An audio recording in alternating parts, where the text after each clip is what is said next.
True story. 3 days after the hostage-taking in Colleyville, Texas, my friend, Rabbi Dan Moskowitz, got a call from a reporter wanting to talk about the news.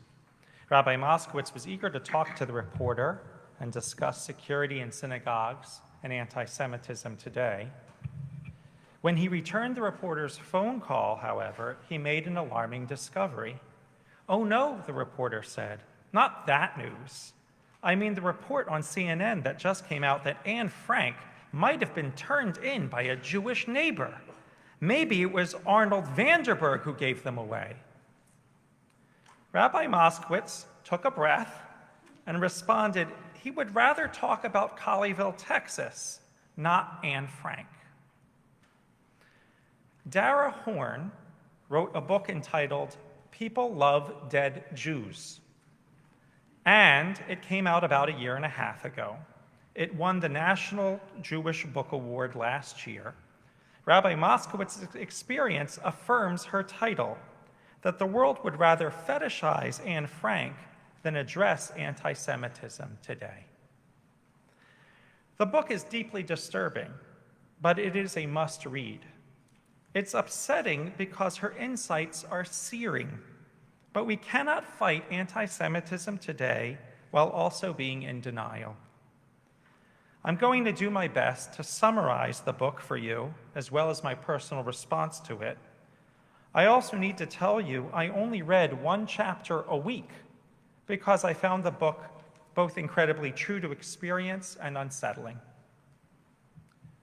The 3 points I gleaned from the book are that we need to talk about the Holocaust both honestly and accurately, that we should not be in denial about the anti-Semitism around us, and that we should not give in to weaponized shame.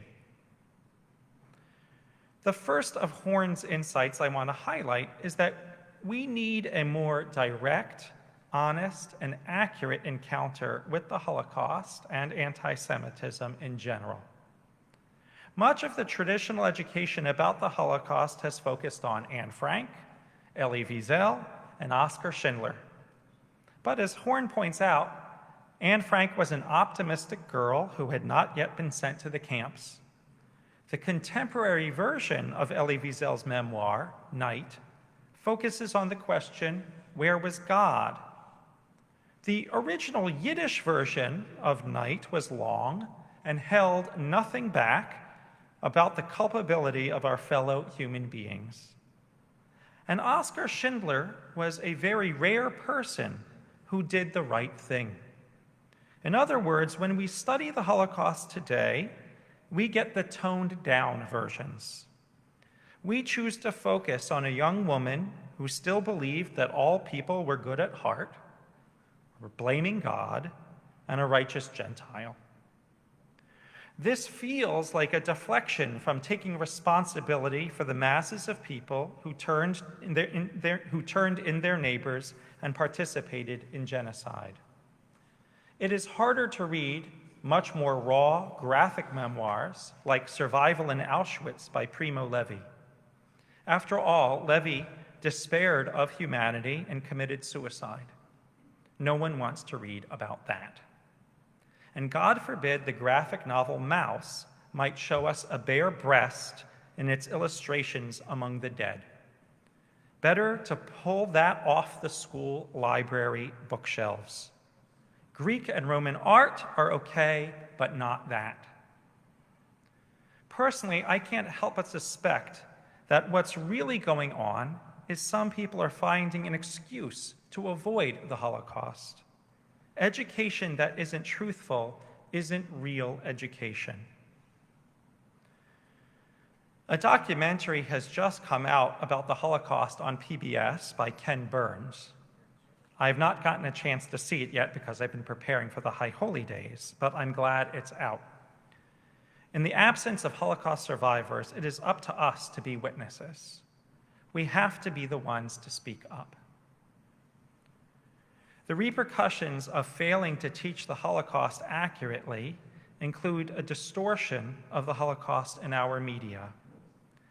In the week after the FBI search of Mar-a-Lago, the internet became filled with anti-Semitic conspiracies because the judge who approved the search warrant was Jewish, and Merrick Garland, the U.S. Attorney General, is also Jewish.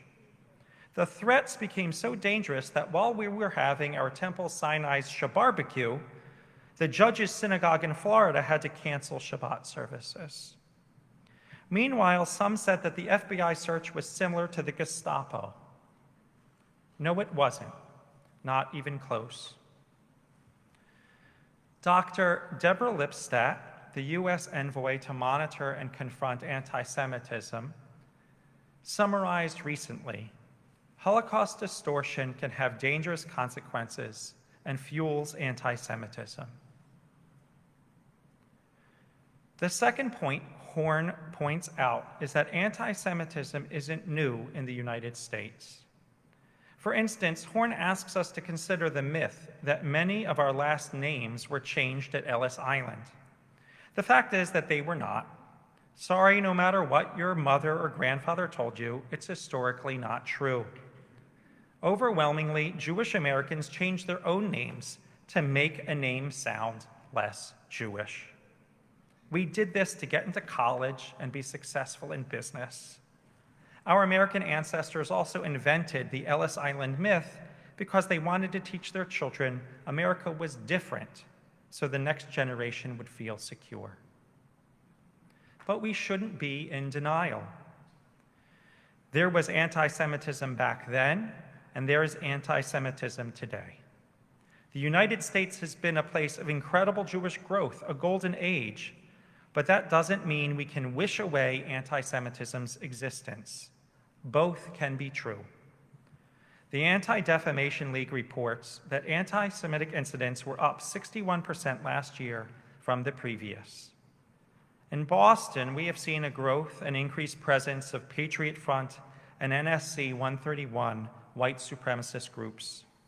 And the internet, including QAnon, is awash in hatred of Jews.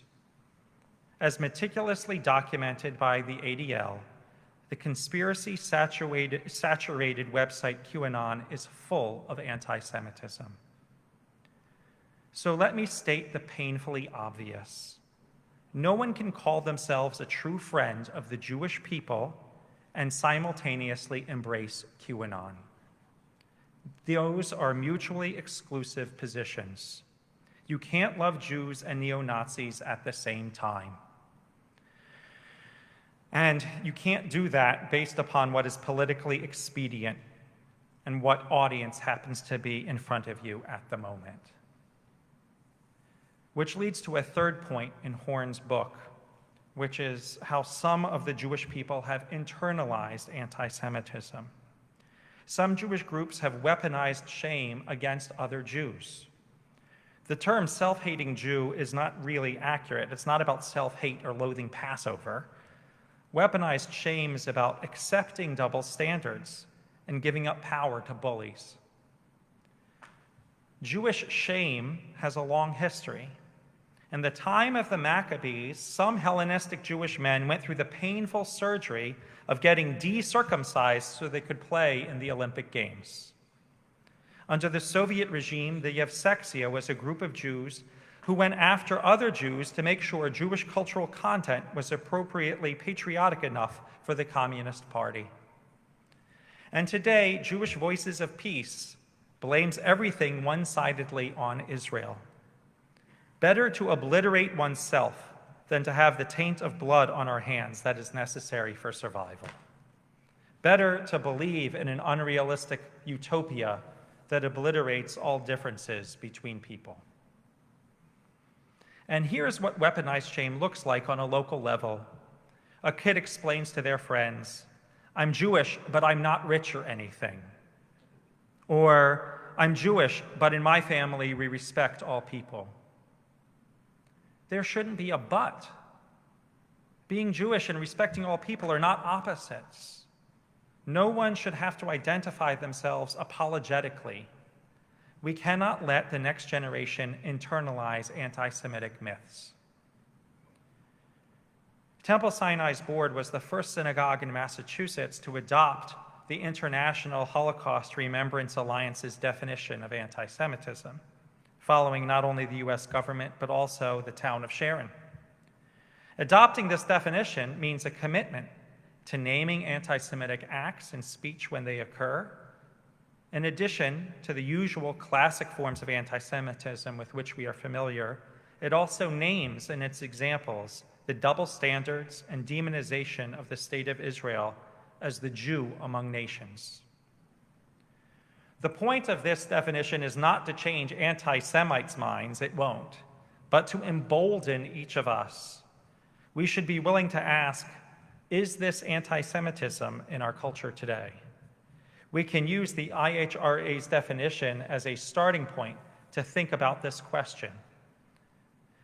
We can also examine criticism of the state of Israel and ask if it is fair or if it is motivated by hatred of Jews. Some have wondered if the definition puts an unfair burden of proof on a critic of Israel to justify that they aren't anti-Semitic. But I personally think that's okay. When you are dealing with a historically oppressed group, I believe it's acceptable to have to put in extra effort and prove you're an ally and friend, and offering constructive criticism and not an enemy. We need honest and accurate education about the Holocaust. We cannot be in denial and should recognize that anti-Semitism has been here before and is here now. We also should not believe the bullies or give in to them. And the best way to beat a bully is to thrive, to celebrate, to live a visible, generous, and joyous Jewish life. That's what we are here to do tonight. So here's what I want everyone to do. I want everyone to live their Jewish lives louder and prouder. Now is not the time to retreat, hide, or pass. Many minorities don't have the option to pass, and we shouldn't. So embrace your Judaism. If you have a social media presence, post something about the Jewish New Year. If you have a Jewish star, wear it so everyone can see. Put up the mezuzah. Do not be intimidated. Bring people at work apples and honey for Rosh Hashanah. Talk about what an awesome synagogue you belong to. Be visibly and happily Jewish. The Jewish people have lived through much, much worse, and we will live through this too. In the face of senseless hate, we can respond with love, strength, and celebration. That's what our ancestors did, and that's what we have to do today. We are resilient. Shana Tova.